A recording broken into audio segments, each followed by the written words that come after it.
আর একটা সংসার হলো অনিত্য। মহাপ্রভু গৃহস্থ ধর্ম সম্বন্ধে আলোচনা করেছিলেন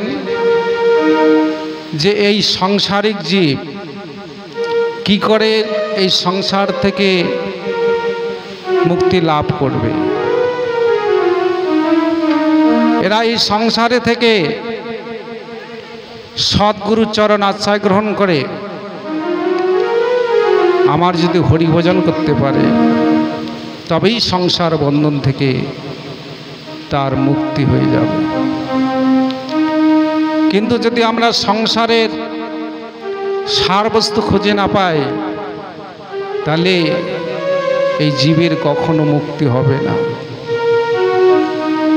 যারা সারবস্তু খুঁজে পেয়েছে তারা সাধুগুরু বৈষ্ণবের সঙ্গ করছে, ভগবানের নাম করছে, গুণকীর্তন করছে।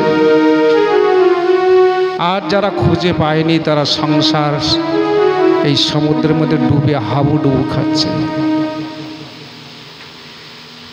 এই মোহ মায়ায় এ ঘোর সংসারে পড়িয়া মানব না পায় দুঃখের শেষ। এই সংসারে দুঃখ জ্বালা ব্যাধি আমাদের আবদ্ধ করে রেখেছে। এই সংসার থেকে মুক্তি হতে গেলে মহাজনগণ পথ লিখিলেন, যদি সাধুসঙ্গ করি হরি ভজে যদি তবে হবে অনন্ত ক্লেশ।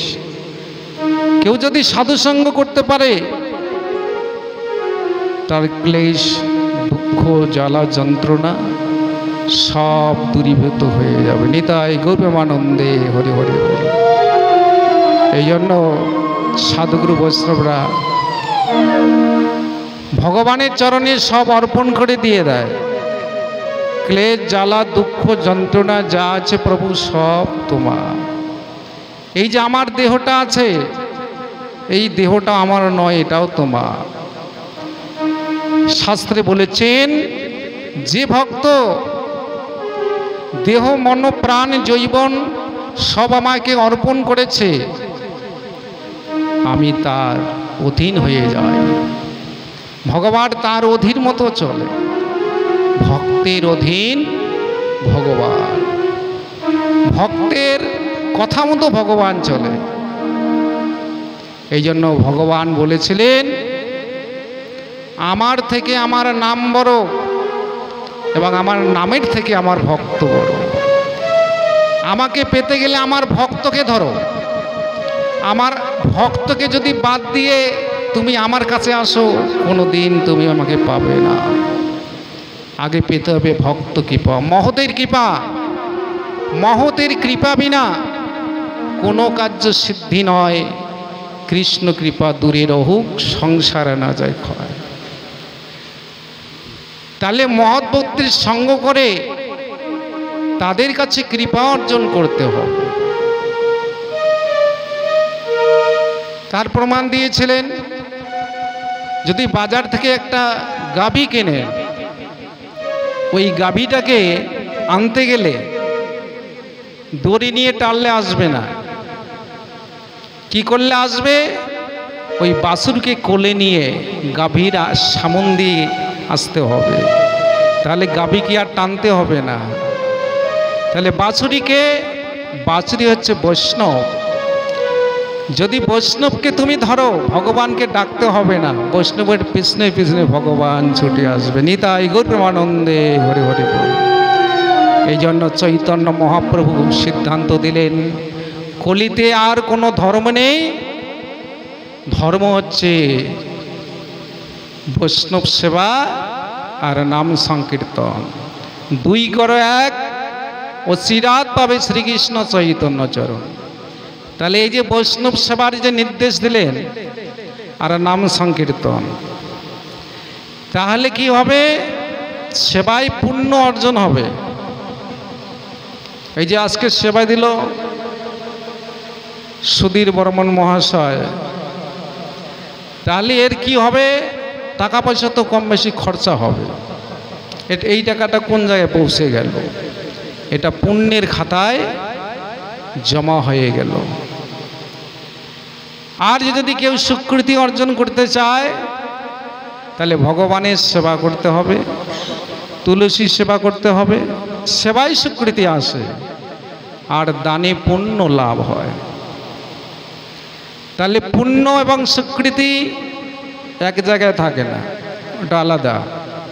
পুণ্য আবার কর্মের জন্য ক্ষয় হয়ে যায়। কারো যদি পুণ্য সঞ্চয় থাকে, সে যদি কুকর্ম করে, তার পুণ্যটা ধীরে ধীরে নষ্ট হয়ে যায়, না যেটা তিনি রোজগার করেছেন সেটা আস্তে আস্তে কমে যায়। তো এই জন্য সাধুর কথা বলেছেন, যার মুখে ভাই হরি কথা নাই, তার কাছে তুমি যেও না। যে হরি কথা বলবে না, তার কাছে তুমি যাবে না। যার মুখ হেরি ভুলে যাবে হরি, তার বদন পাত্র তুমি চেয়েও না। কেন এই কথা বললেন? যাকে দেখলে তুমি হরিকে, ভগবানকে ভুলে যাবে, তার কাছে যাবে না। তাহলে কার কাছে যাবে? যাকে দেখলে মুখে আইসে কৃষ্ণ নাম, তাহাকে জানিয়া বৈষ্ণব প্রধান। যাকে দেখলে বদনে হরি বল আসবে, হরে কৃষ্ণ রাধে রাধে, উনি বৈষ্ণব, তার তুমি সঙ্গ করবে। তাহলে সঙ্গের জন্য মানুষ তরে, আর সঙ্গের জন্য মানুষ মরে। তাহলে কোন সঙ্গ করব? এখানে বললেন যে সঙ্গ করতে হবে সৎসঙ্গ। তাহলে সৎসঙ্গ করলে তোমার সৎ মনের ভাবাপন্ন আসবে, সাত্বিক আহার আসবে।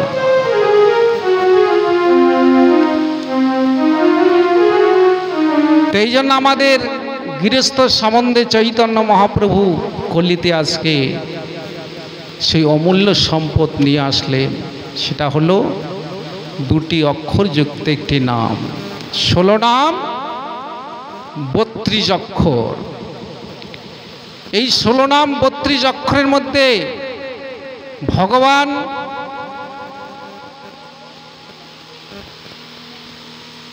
কি দিয়ে তৈরি করেছে, এই নামের ভিতরে এত মহিমা, এই নামের মধ্যে এত শান্তি, নামের মধ্যে এত সুখ।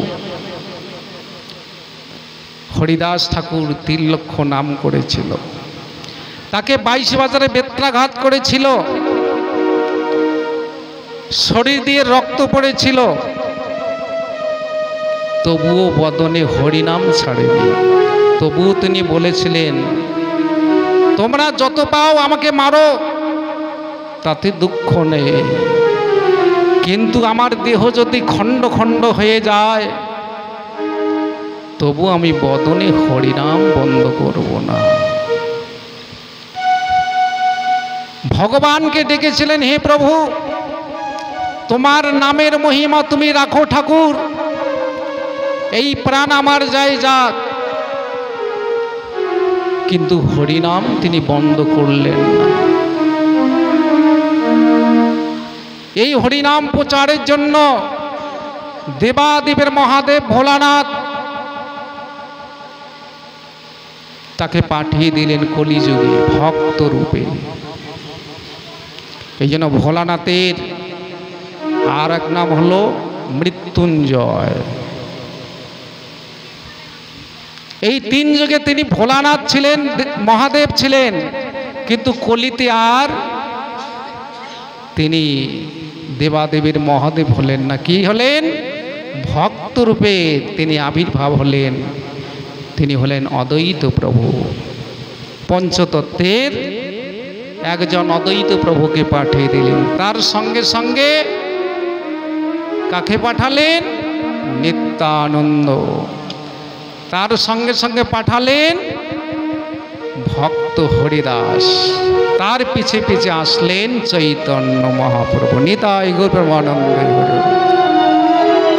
এই অদ্বৈত আচার্য তিনি এই পৃথিবীতে এসে দেখতেছে যে আমরা এই হরিনাম কি করে প্রচার করব, কারণ আমাদের এই হরিনাম কেউ গ্রহণ করবে না। হে প্রভু, আমাদের শক্তিতে কুলাবে না, এই হরিনাম প্রচার করতে তোমাকেও আসতে হবে এই মর্ত্যধামে। প্রতিদিন তুলসী নয়ন জলে ভাসিয়ে দিতেন, কোথায়? গঙ্গার জলে। আর সেই গঙ্গা ঢেউ খেলতে খেতে তুলসী পাতা ভাসিয়ে নিয়ে যাচ্ছে কোথায়? সচি মাছ স্নান করতে যায়, তার কোলে গিয়ে তুলসী পাতা লেগে যায়। তার এক এক করে 8টি সন্তান তার মরে গেছে। কি করে মরে গেল? এই সচি দেবীর একটি করে সন্তান হয়েছিলেন, আর ভোলানাথ অদ্বৈত প্রভু তিনি প্রণাম করেছিলেন। যিনি দেবাদেবের মহাদেব পরম বৈষ্ণব, তার কি প্রণাম সহ্য করতে পারে?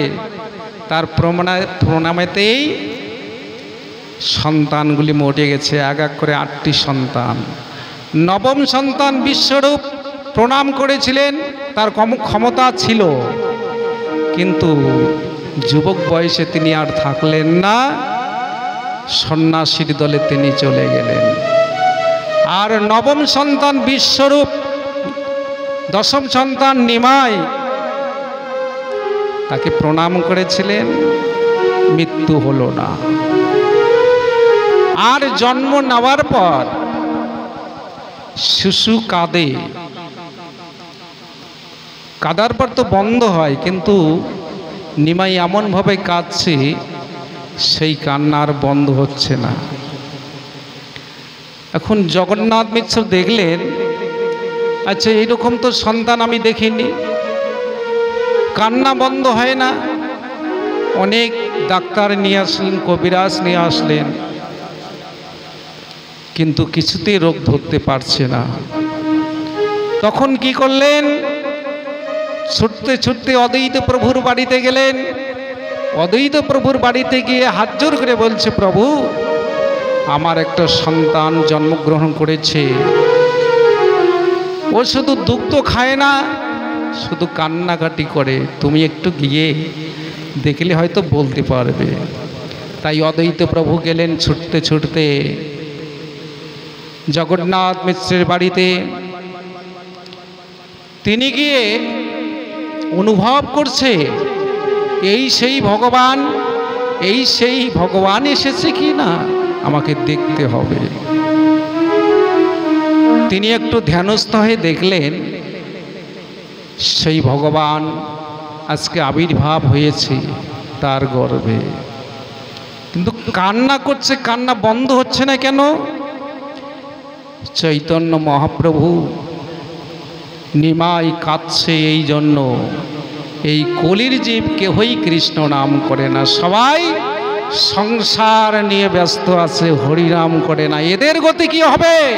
এই জন্য নিমাই জন্মাবার পর থেকেই শুধু কান্নাকাটি করে, বন্ধ হয় না। নিতাই গৌর প্রেমানন্দে হরি হরি বল।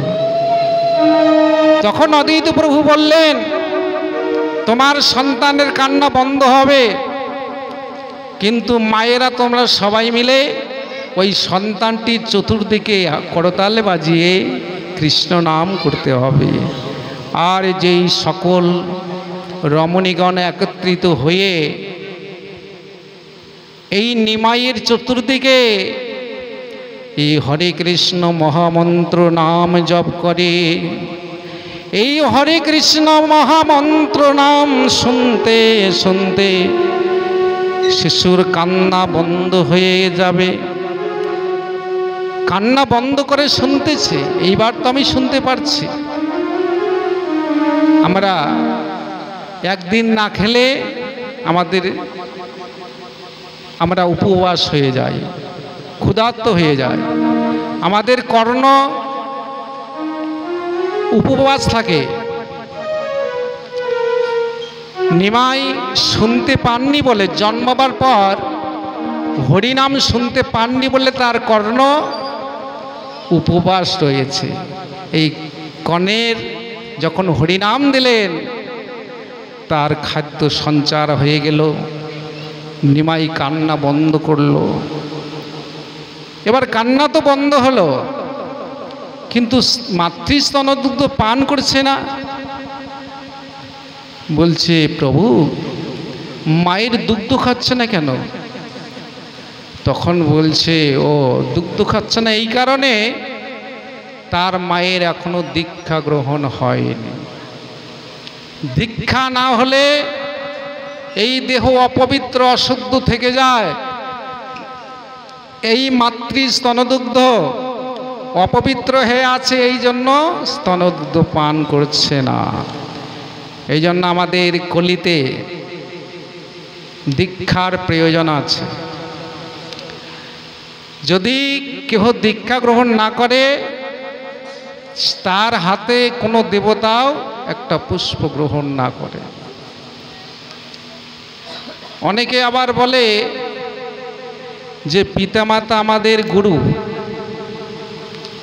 পিতামাতা থাকলে আর গুরুর কোনো দরকার হয় না। শাস্ত্রে আছে পিতামাতারও প্রয়োজন আছে। পিতামাতা আমাদের গুরু ঠিকই।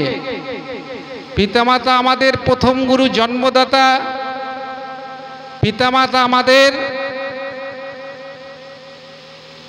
আদি গুরু, কিন্তু পিতামাতা আমাদের মুক্তি দিতে পারবে না। পিতামাতা আমাদের এই ভব যন্ত্রণা থেকে খণ্ডাইতে পারবে না, কিন্তু গুরুদেব সেটা পারে। গুরুদেব সেটা তোমাকে এই ভববন্ধন থেকে মুক্ত করে দিতে পারবে। শ্রী গুরু চরণ আশ্রয় করো সবে ভব জয়। গুরুদেবের চরণ আশ্রয় গ্রহণ করে এই ভব সংসারকে জয় করো। গুরুমুখ পদ্মবাক্য চিত্তেতে করিয়া ঐক্য, আর না করিও মনে আশা। গুরুদেবের চরণ আশ্রয় গ্রহণ করে তুমি হরিভজন করো, কিন্তু তোমার মনে যে আশা, আমাদের আশার কোনো দিন শেষ নাই। বাড়ি যদি করলাম তো একটা গাড়ি করব, গাড়ি যদি হইল তা আর একটা করব। তাই জন্য আশার শেষ নাই। তাহলে এই জন্য শাস্ত্রে বলেছেন অন্য আশা আর করবে না। গুরুদেবের যদি একবার বাক্য গ্রহণ করেন, একমাত্র আশা করবে কোনটা? যেন গুরুর বাক্যকে আমি লঙ্ঘন করতে পারি না, গুরুর বাক্যকে যেন আমি রাখতে পারি। যেদিন আমাদের গুরুদেব ভগবানের সঙ্গে সম্বন্ধ করিয়ে দেবে, সেদিন থেকে আমি ভগবানের দাস হয়ে যাব। ভগবানের অধীন মতো ভগবানকে আমার দেখতে হবে এবং ভগবানের সঙ্গে আমাদের সম্বন্ধ হয়ে যাবে। কিন্তু এই সংসারে যত কিছু আমরা নয়নে দর্শন করছি, এটা তো ক্ষণিকের জন্য। সারাদিন দর্শন করব, রাত্রিবেলায় ঘুমিয়ে গেলে আর দর্শন হয় না। তা আমাদের যে চক্ষু দিয়ে আমরা এই জগতের জড়বস্তুকে দর্শন করতে পারি না, সেটা হচ্ছে জ্ঞান চক্ষু। চক্ষু দানও দিল যেই, জন্মে জন্মে প্রভু সেই দিব্য জ্ঞান হৃদয়ে প্রকাশিল। তাহলে দিব্য জ্ঞান কে দিলেন? স্বয়ং শ্রী গুরুদেব। গুরুদেব যদি হৃদয়ে দিব্য জ্ঞান প্রকাশ করেন, তিনি কি হয়ে যান? গুরুদেবের আদেশ মতো যদি কেউ চলতে পারে সংসারে, তাহলে এই ভব সংসার জয় করে যেদিন তিনি এই পৃথিবী ছেড়ে চলে যাবেন, সেদিন যাবার সময় গুরুদেবের নাম স্মরণ করে ভগবানকে ডেকে তিনি দেহত্যাগ করবেন। কারণ আমাদের কিসের জন্য এখানে আসা,